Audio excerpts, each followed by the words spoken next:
హవికి హెల్తీగా ఉండడం కోసము కాల్షియం ఉంటుంది కదా అని చెప్పి నేను నువ్వుల లడ్డు అయితే ప్రిపేర్ చేస్తున్నాను. బట్ అట్టర్ ఫ్లాప్ అయింది. అసలు ఎందుకైంది ఏంటి అనేది నాకైతే అర్థం కాలేదు.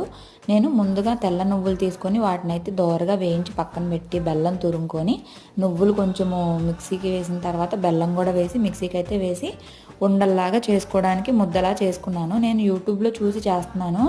సరే చేస్తుంటే ఫైనల్గా ఉండలు చేశాను, కానీ క్వాంటిటీ ఎక్కువ చేసుకోలేదులేండి. ఒక 10 ఉండలే చేసుకున్నాను.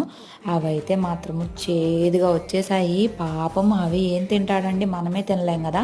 10 ఉండలే కదా, ఇంక అందరం అలాగోలా అవగొట్టేసానులే. కానీ ఇలాగ యూట్యూబ్లో చూసి ఎవరైనా ఫెయిల్ అయ్యారా ఇలాగ ఎప్పుడైనా వంటలు చేసి? నాదైతే అట్టర్ ఫ్లాప్ అయిపోయింది. సో మీకు ఎవరికైనా టిప్స్ ఏమన్నా తెలిస్తే అసలు చేదు ఎందుకు వచ్చింది అనేది అయితే చెప్పండి. మా చిన్నత్త అయితే వేపకుండా చేసుంటే చేదైతే వచ్చి ఉండేది కాదని అయితే అన్నారు. ఈసారి అలా ట్రై చేసి చూడాలి. అదిగోండి ఇన్ని లడ్డూలు అయితే మొత్తం 10 లడ్డూలు అయ్యాయి.